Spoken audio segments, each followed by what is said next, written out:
Grabe, oh. Maraming ilog. Ngayon, wala na itong mga cottage, oh. Oh. Sobrang laki, oh.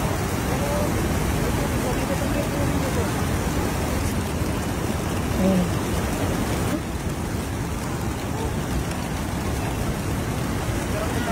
Grabe, oh. Ayan, bakit na? Oh.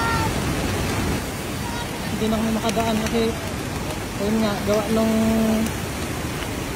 inano namin yung sasakyan ni Kuya Ronald dun sa 27.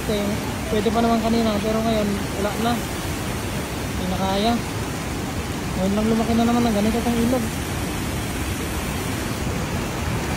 Oh, kita nyo na po, hiyakit din na kakabsa na eh. Naggigidanuman na eh. Oh, nagtitugtugron tayo na eh. Ay, ala! At ala, natin na eh. Opo. Oh, ala, kita nyo man na, sos. Ala, natin na eh.